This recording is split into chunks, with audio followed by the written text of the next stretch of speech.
Hey everybody, today we're making a Havarti. If you've already watched my mozzarella recipe, that one's easier. I'm going to do these in kind of graduated steps of the harder, each one is going to be a little harder. This is the next easier cheese that I have learned how to make, and there's a long learning curve to making cheese.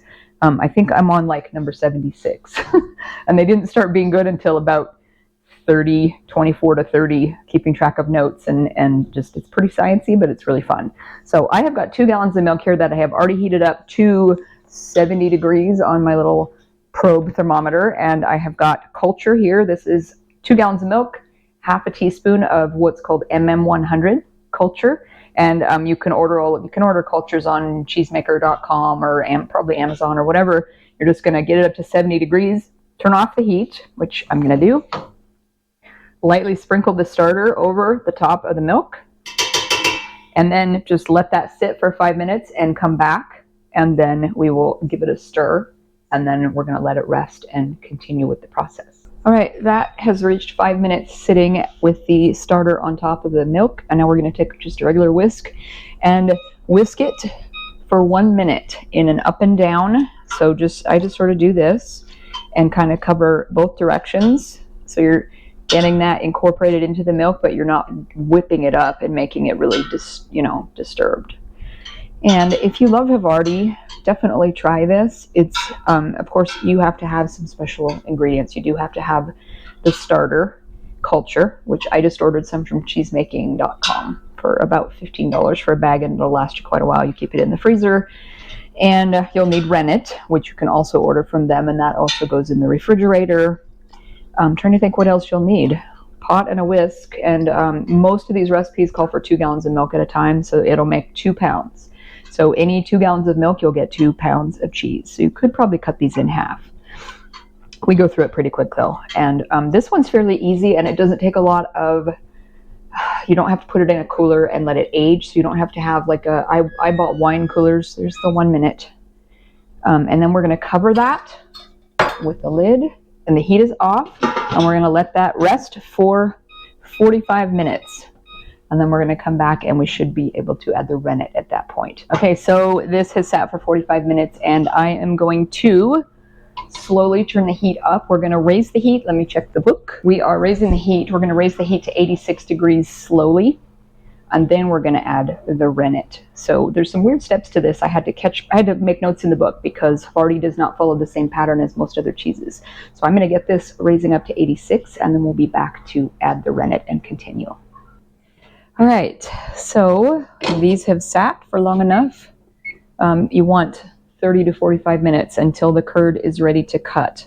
And I will bring the camera in a little bit closer so you can see this is ready, and I'll show you how we cut these curds and move on. So we're at 84 degrees. We were trying to hold 86. 84 is a respectable okayness. And what you do is you take just a cake icing spatula is what I use, and you want to cut straight down into the curd, just a little cut, and then go under that and just pull it up, and you can see how nice and sharp those edges are. That means that is ready to cut, and what we are looking for is 1/2 inch. So we're going to cut this into 1/2 inch cubes, and they don't, I don't measure them with a measuring, I don't measure, but just kind of guessing 1/2 inch-ish. And you're going to go, you want cubes, so you're going to go across this way and then the other way, and then you want to get under them because this is cutting long lines straight down into the curd. But if you want cubes, you're going to have to go. This is nice and solid. Wow, that set up really nicely.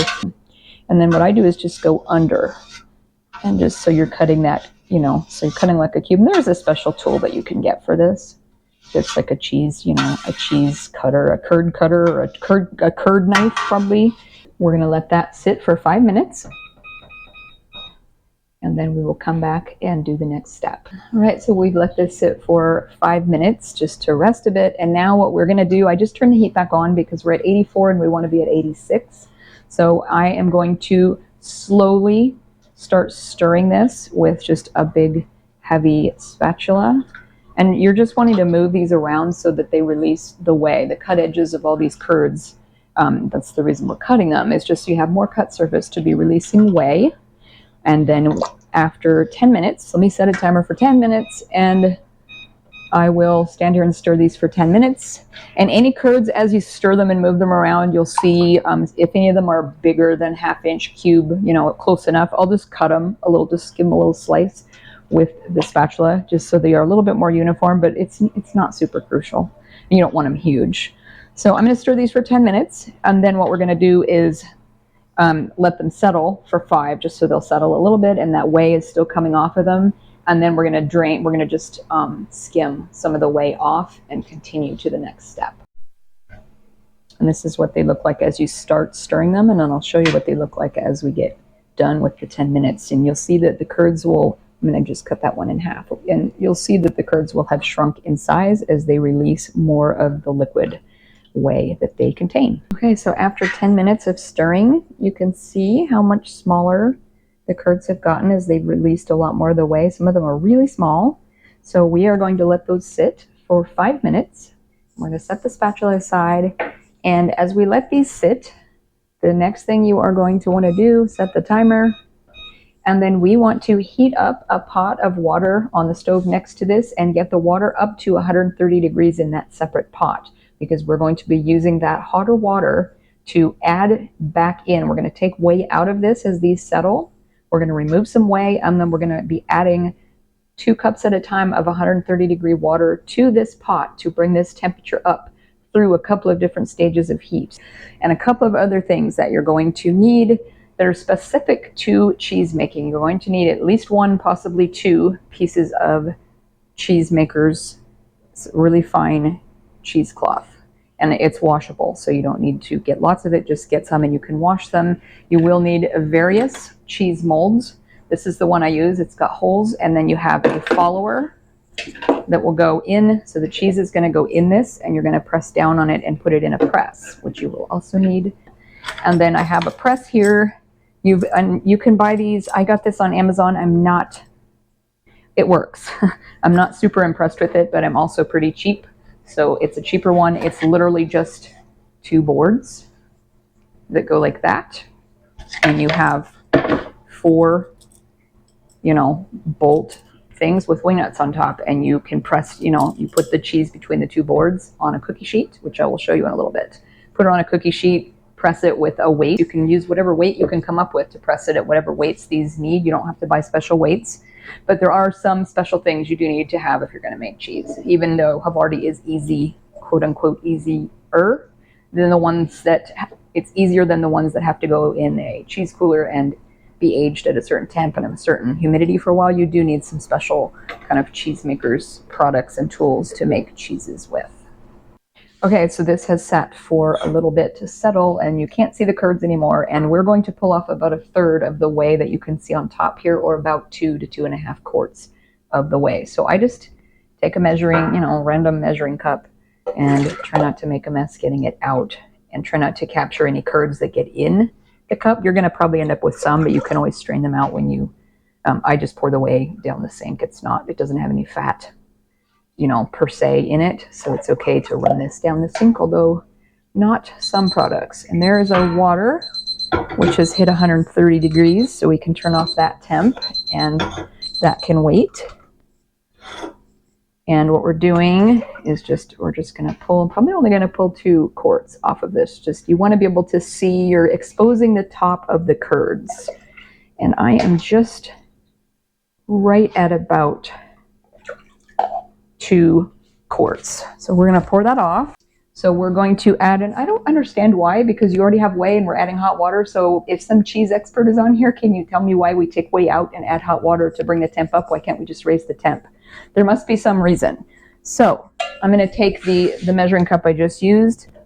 So I'm going to add about 2 cups of 130 degree water, and we're going to watch that temp. Actually, let me turn that back up. And we want it to be 92 to 94. We're just going to stir it. It's at 93, 91. So it doesn't take much. You don't want to add too much water, because you can shoot your temperature up too high, and then you've sort of scalded, like overcooked. Sorry, my washing machine is going off. I live here. So I just add it a little bit at a time and watch the temp We're at 88, so it kind of drops down as you stir this water in. Now it's back up to 91. I just want to see it hit 92 to 94. So I'm going to stir this for 5 minutes at 92-ish degrees.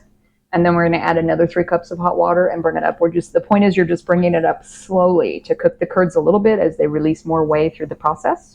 So we've stirred this for 5 minutes, and we're going to add another 2 cups of 130-degree water. So that's about that. The one thing you don't want to do is go over 97 degrees. So I'm still watching my temp.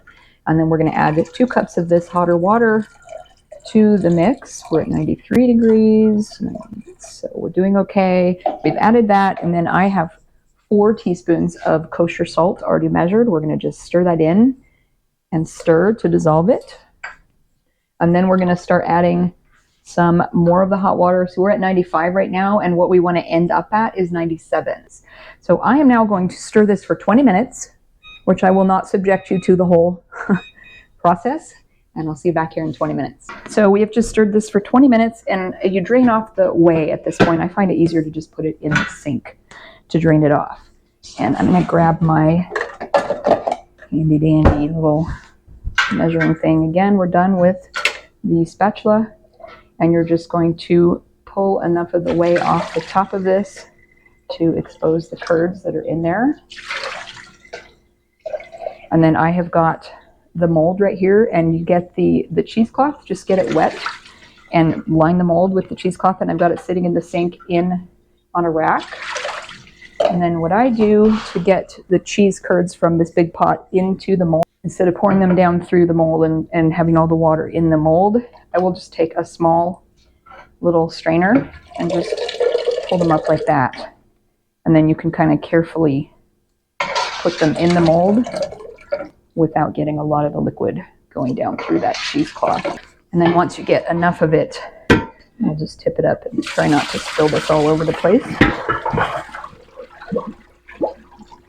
And get the last of it. And you want to wash your hands before you're handling all these curds, but you want to kind of toss them around and settle them in the mold. And then I'll just give them a little bit of a press with my hand just so they sit level in there. In the press I've got sitting over there on a cookie sheet, so that the whey that drains off of it is going to just drain down off the press and into the cookie sheet, so you're not making a mess.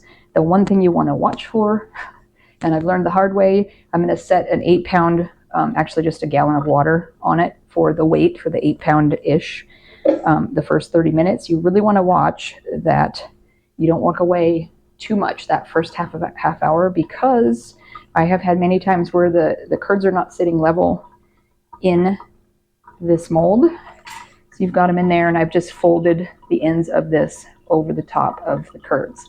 And you're going to set that in that press. But if you're not pressing this down evenly as it sits, it'll start to tip, and you'll come back in 20 minutes and you'll have a weirdly shaped block of cheese. And it's not going to make it taste worse, but it's definitely going to look funny. And if you're doing something for later that's going to need to be waxed and put in the cooler and kept at certain temperatures and humidities, it would make more of a difference. So I'm going to just set that. That is on, I don't know if you can see that, but that is on my little rack. And there are my legs. And you just take the top. We had technical issues. You wouldn't believe the mess that you're not probably seeing while I'm filming this. I live here, right? Okay, so there it is.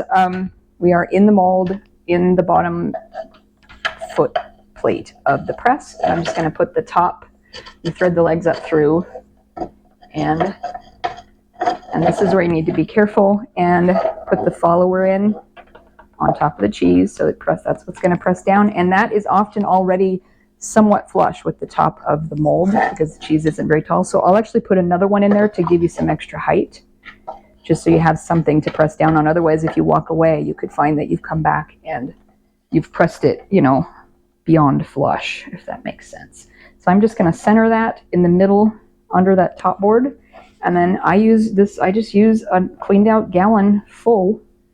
And this needs 8 pounds for 30 minutes. And then we're going to take it out and flip it over and keep pressing it. And it'll go for, I believe, about 4 hours. And you're going to turn it and take it out of the mold, take it out of the cheesecloth, flip it, rewrap it, put it back in the mold, and put it back in the press, and just do that take it out every 30 minutes to flip it.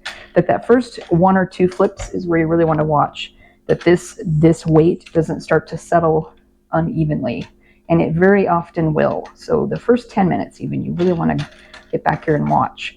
So, and I will twist the little wing nuts down, but then I actually get down and I usually turn it a little bit and look across just to make sure that you've got level this way and level this way. Okay, so it's been 30 minutes and we're simultaneously doing things here. I'm outside filling some big raised beds full of giant pieces of wood. So I'm double teaming my chores here right now. So we are going to pull this out of the press, and you can see how far down that is. That's why I keep this other follower, because you would already be not pressing the cheese. See, that's disappeared down in.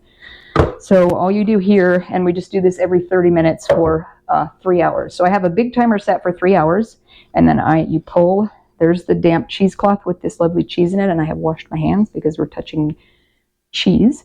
We're going to unmold it, and there you can see all the curd is all starting to press together, and we're just going to flip it and rewrap it and put it back down in the press and the mold. And same thing, we'll just straighten out the fabric a little, so because if you get a bunch of wrinkles in the fabric, especially early on like this, you will you'll end up pressing the line of the the wrinkle basically from the fabric into the finished cheese. And then you put the follower back in and make sure you kind of pull everything tight out from under it so you're not getting wrinkles down in there, and you got to kind of mess with it a little bit and make sure it's sitting level in there to go back in the press. And this did set nice and level. We watched it for that first 30 minutes. I check it about every 8 to 10 the first half hour just to make sure it doesn't sink wonky. And then I grab the other, see, and that's where you need that extra height so the press can press down. We put it back under the press, and I've already drained the cookie sheet off, so the extra whey that drained out that first half hour, which was a lot, so we drained that off. And you just want to make sure you've got that centered. And I'm going to put my 8-pound weight. See what I mean? You don't need to buy a bunch of fancy weights for this. I mean, you can if you want, but why would you? Just fill a gallon jug and call it a day. What you just saw, I'm going to do that every 30 minutes until 3 hours. So I will see you in 3 hours. All right, that has been turned and pressed for 3 hours, and now we're just going to take the weight off of it, and it's going to sit out at room temp for another 3 hours, and then it's going to go in the fridge overnight, and then we'll see you tomorrow. And through the magic of technology, it is now the next morning. Okay, so this has sat in the fridge, just in the mold. I put it in a tray in the fridge so it doesn't continue to drain a little bit and make a mess in the fridge. What you're going to want to do while it is in the fridge overnight, usually the night before, and you can use this more than once. You don't need to make it every time. This is a saturated brine. And the recipe is going to be in any cheese making book. Every cheese will use a different brine, but this one is a saturated brine. It's just going to be a mixture of a certain amount of salt a weight of salt and 2 quarts of water. And then you want to cool it. So you're going to heat it up to melt, dissolve the salt, and then cool it down. And there is our beautiful Havarti just out of the wrap. And the brine is in here, and you want the brine to be at 50 to 55 degrees, and you want to hold it at that temperature for 8 hours. So I'm going to put the cheese in the brine, set a timer for 4 hours, make sure it's submerged, and it's just going to rest in that brine today for 8 hours. So this is in the brine. I'm going to set the timer for 4 hours and come back and flip it. Meanwhile, as the temperature goes up, because this is at room temp in the house, as this brine temp comes up, and it will, you want to hold it at 50 to 55. So I will, once this starts to warm up a bit, I will fill this sink with about that much water and ice.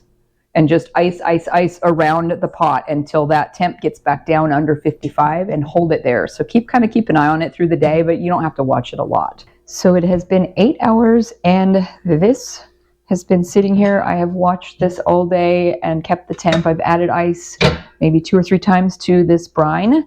So wash your hands again, and it's been turned over once, so it's been 4 hours on one side, 4 hours on the other in the brine. And you're going to pull it out, grab a paper towel. I actually like to just do this, even though, I mean, you could do gloves. I just don't, but you could. You want to pat it dry. So I actually will grab it with a paper towel. Just the less you can touch this with your bare hands in these early parts of the making of the cheese, the better, because especially if you're going to be cooling it and aging these cheeses, you don't want to have any touching, because that's where you're going to end up with mold developing. Even if you've washed your hands, it just seems like it's the best idea to just touch it as little as possible. So I'm going to pat that dry, and just not super dry, but just, you know, get most of the surface moisture off of it like that.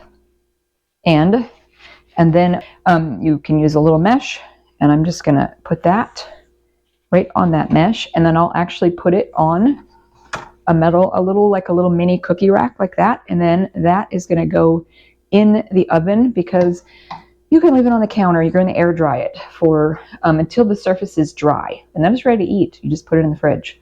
But I have cats, and so I do not leave things like this on the counter. Even you could turn a colander over and you just leave it out at room temp, which seems really strange when you haven't made cheese before. It feels very weird to just leave a cheese out for 2 days on the counter, but that's how you make cheese.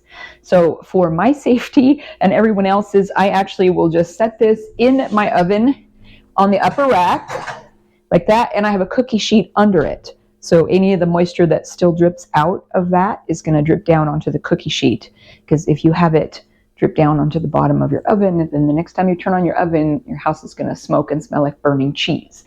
The only other thing I do, because I'm a dork and I'll forget that there's cheese in the oven, do not turn on the oven to preheat for like meatloaf tomorrow night on Sunday. Take a wooden spoon and I just stick it in the door. And I've been known to even put a sticky note on the oven turn on that just says no. Don't, all the things, don't, just whatever you have to do to make sure you don't cook your cheese. So that is it. I'm going to leave that in there. It is 5 o'clock right now, p.m. So I'm going to leave that in there until tomorrow morning, and I'll flip it tomorrow morning. So same thing, you're flipping it just to kind of keep the moisture even as it sits and as it's evaporating out of that cheese a little bit more. So I'm going to turn it over in the morning, leave it in there until probably tomorrow evening. Usually it's about 24 hours. And when it looks like it's just dry, when you look across it and it looks like it's dry surface-wise, I pull it out off the rack and put it in a Ziploc bag and put it in the fridge, and we're having it for dinner tomorrow night. So that's all there is to do with making Havarti. I hope you enjoyed this, and stay tuned for the next one. We'll probably be doing cheddar next. Cheddar or brie. We'll see what comes up next in my list of fun things to do. I'll be doing yogurt too, but I'm already doing all these, so you can just watch, and hopefully these help you. Thanks for watching. See you next time.